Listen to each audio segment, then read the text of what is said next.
اور मौलवियों से तो कभी कोई जीत ही नहीं पाया। बेकार आप सर फोड़ते हैं मौलवी को बदनाम करने के लिए। कौवा और कबूतर वाला मेरा किस्सा सुन लेना, यूट्यूब पे पड़ा हुआ है। एक शिकारी के जाल में कौवा और कबूतर दोनों फंस गए। कौवा भी रो रहा और कबूतर भी रो रहा है। तो कौवे ने गुस्से में कबूतर से कहा, चुप, गुड़िरगु करते करते दिमाग खराब कर दिया। कबूतर बोला कौवे से, तू भी तो काव काव काव काव कर रहा है। तो कौवा बोला, मैं तो इसलिए रो रहा हूं क्योंकि मुझे, कौवा बोला मैं रो रहा हूं और कबूतर, मैं रो रहा हूं शिकारी हमें काट के ना खा जाए। तो कबूतर बोला, अबे तू क्यों रो रहा है, तुझसे ज्यादा परेशान तो हम हैं। अरे मैं तो हलाल हूं, ये शिकारी मुझे जाल से निकालेगा और काटेगा और खा जाएगा, मुझे तो कटना ही कटना है, तू क्यों रो रहा है कमीने, तू क्यों काव काव काव करके मुझे परेशान कर रहा है।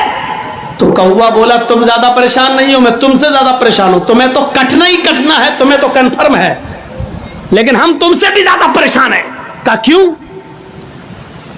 तुम तो हराम हो। कबूतर ने कहा, अरे हराम तो हैं, लेकिन ये जाल जिसमें हम फंसे हैं ये किसी जाहिल का नहीं है। जिस जाल में हम फंसे ये मौलवी का जाल है। तो कबूतर ने कहा, मौलवी का जाल है तो क्या हुआ। कबूतर ने कहा, इस मौलवी का कोई भरोसा नहीं, कब हलाल का फतवा दे के हमको भी काट के खा जाए, मेरी जान तुमसे भी ज्यादा अटकी हुई है। मौलवियों से कौवे और कबूतर भी परेशान, इसलिए मौलवी हारता नहीं है। बहुत से रास्ते होते हैं इसके पास, और हमारी पुरानी तकरीरें अगर आप उठाएं तो उसमें सुन लेंगे, वो 3 पीरों का किस्सा भी है। 3 पीरों का, कि एक औरत बिचारी थी, उसने 3 पीरों की दावत की, वो उनकी बड़ी मुरीद थी। 3 पीरों की दावत की और उसने खिचड़ी पकाई। देखें इन मौलवियों को खिचड़ी पसंद है कि नहीं है। 3 पीरों की दावत की, खिचड़ी पकाई और खिचड़ी में घी डाल दिया बहुत सा। खिचड़ी गर्म थी, घी पिघल गया। एक तो खिचड़ी देख के मौलवियों का पेट भर गया। अब दोबारा जब घी देखा तो उसने सोचा, चलो घी तो पड़ा हुआ, कम से कम एक सोचता ये घी मेरे पास आ जाए। दूसरा मौलवी सोचने लगा मेरे पास आ जाए। तीसरा सोचता मेरे पास आ जाए। तो मौलवियों के पास तो बड़े तिकड़म है। एक मौलवी ने उंगली डाल दी उसमें खिचड़ी में और लाइन बना दी ऐसे। और क्या मालूम है जन्नत में दूध की नहर कैसे बह रही होगी, तजरी मिन तहतिहा अल-अनहार। जन्नत में दूध की नहर ऐसे बह रही होगी। अब जब गड्ढा बन गया तो सारा घी बहता हुआ उसके पास चला आया। दूसरे ने कहा जन्नत में दूध की नहर उधर बह रही होगी, शहद की और शराब की नहरें इधर बह रही होंगी। उसने 2 उंगली डाली, ओ काइनानी तजरियान मिन तहतिल नार। दूध की और शराब और शहद की नहर इधर बह रही होगी।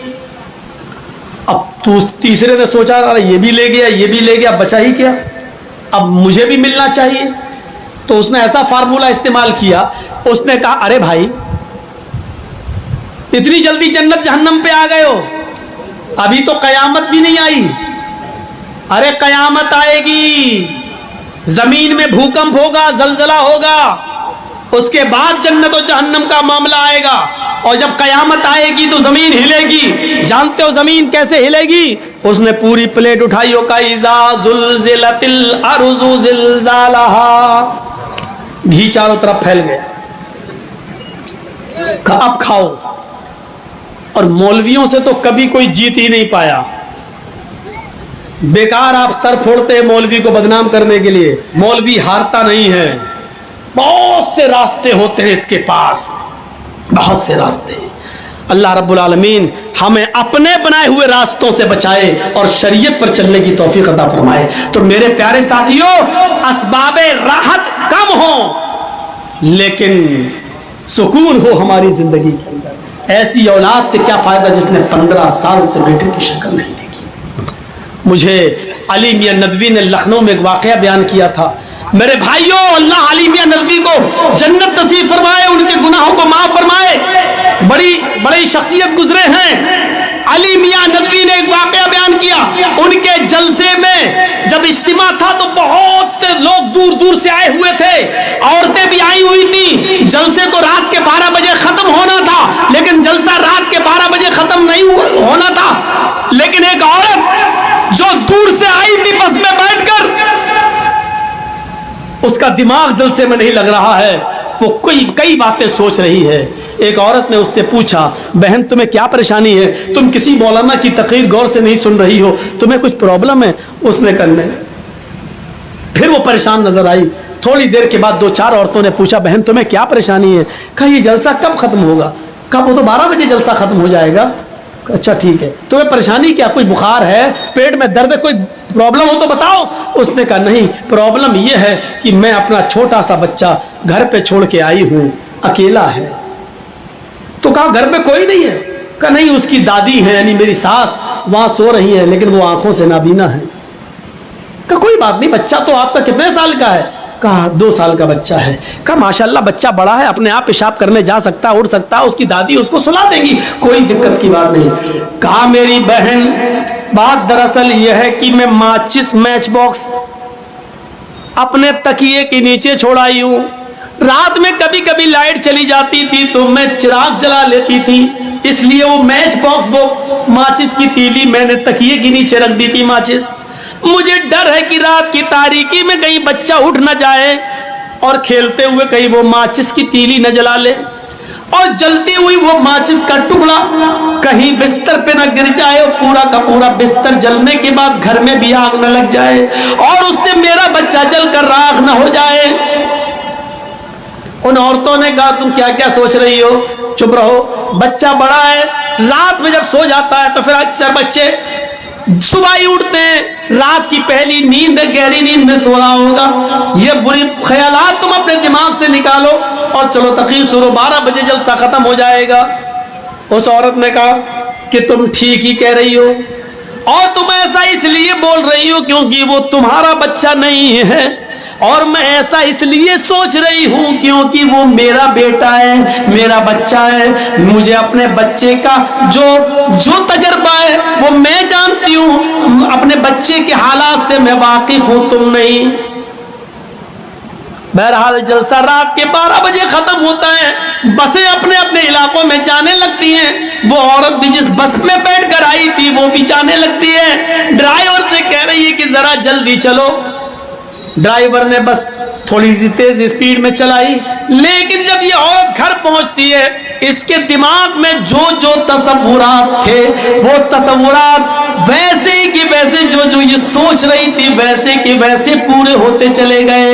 ये औरत जब घर पहुंचती है तो क्या देखती है कि बच्चा रात में आंख खोल चुका है। बच्चे ने माचिस तकिए के नीचे से निकाल भी लिए, बच्चा माचिस जला भी चुका है, माचिस की चलती हुई तीली बिस्तर पे गिर भी चुकी है, उस बिस्तर में आग भी लग चुकी है, और उस बिस्तर पे मेरी सास और वो छोटा सा बच्चा दोनों जलकर राख भी हो चुके हैं और घर भी जलकर राख हो चुका है। मेरे भाइयों, मैं कहना ये चाहता हूं कि एक रात के लिए बिस्तर पर मां ने अपने बच्चे को छोड़ा तो जलसे में उसको चैन नहीं मिल रहा है, रात में उसको सुकून नहीं मिल रहा है कि मेरा बेटा कहीं आग ना लगा ले, माचिस से कहीं खिलवाड़ करते करते कहीं माचिस को जला ना ले और उससे अपने आप को जला ना ले।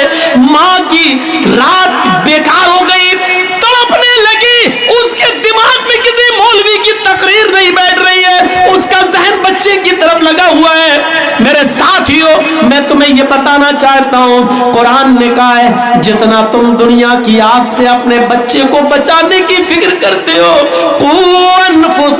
व अहलीकुम नारा, उससे कहीं ज्यादा तुम अपने बाल बच्चों को जहन्नम की आग से बचाओ। तुम्हारा बच्चा दुनिया की आग में कूदे तुम गवारा नहीं करते हो।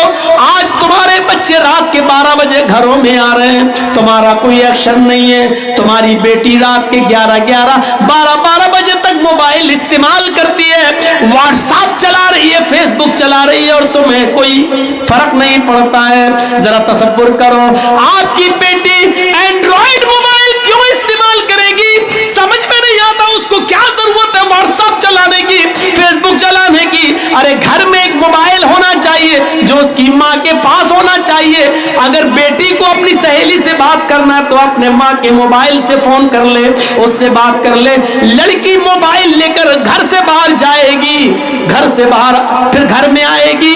आपने इतनी आजादी क्यों दे रखी है? आपने इतना फ्रीडम क्यों दे रखा है? और जब ये दिन आपने दिखाए हैं, जब ये दिन आपने दिखाए हैं अपनी बेटियों को, तो आजकल फिर वो दिन भी देखो, आजकल वही दिन भी देखो, फिर वही दिन देखने को मिलेंगे जो हैदराबाद की सरजमीन पर हुआ है। एक हिंदू लड़के के साथ एक मुसलमान लड़की का शादी करना और उस लड़की के भाई का गुस्से में आकर उस हिंदू लड़के का मर्डर कर देना, कत्ल कर देना, और फिर उस लड़की का उसी लड़के के घर में चला जाना और ये कहना कि मैं हिंदू रस्म रवाज के मुताबिक इसके घर में अपनी पूरी जिंदगी गुजारूंगी, मैं अपने घर नहीं जाऊंगी।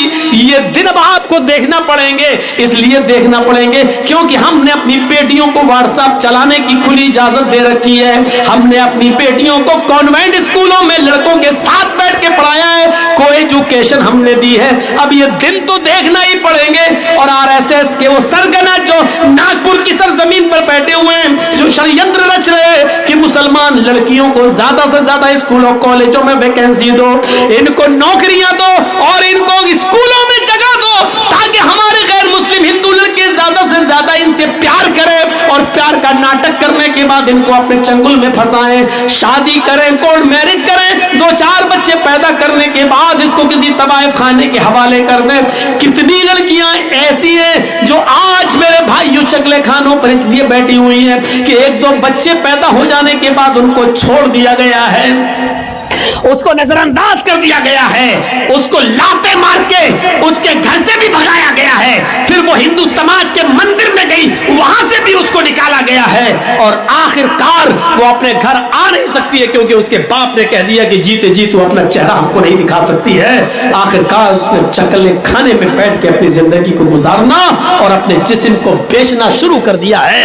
मेरे भाइयों, ये दास्तानें मिलेंगी और हमें ये दिन देखना पड़ेंगे क्योंकि हमने अपनी लड़कियों के हाथों में मोबाइल दिया है। इससे ज्यादा जहरीला उन्सुर, इससे ज्यादा जहरीला खंजर कोई नहीं है जो हमारी बहन, हमारी बेटियों के लिए सब में कातिल है। ये वो जहर है जो पानी पीने का भी मौका नहीं देता है, ये वो जहर है अगर इसकी लत लग गई तो आप लाख कोशिश कीजिए, आपके जानकारी में नहीं होगा और आपकी बेटी बाजार से मोबाइल भी खरीद लेगी, आधा पैसा खुद लगाएगी, आधा उसका बॉयफ्रेंड देगा। आपके रिचार्ज की जरूरत नहीं है, रिचार्ज तो आप उस लड़की का बॉयफ्रेंड डलवाएगा, आपको पता भी नहीं चलेगा। अभी गर्मियां गई, सर्दियों के दिन आने वाले हैं, हमारे घरों की बहन बेटियां लिहाफ के अंदर मुंह ढके होंगी, हम सोच रहे होंगे ये सो रही हैं, लेकिन वो लिहाफ के अंदर व्हाट्सएप पर चैटिंग कर रही होंगी, रात रात भर उनकी चैटिंग हो रही होगी, उनकी बातचीत चल रही होगी। ये दिन अब हमें देखना पड़ेंगे क्योंकि इन हालात के जिम्मेदार हम खुद हैं और इस नतीजे पर हमने खुद अपनी बहन बेटियों को पहुंचाया है।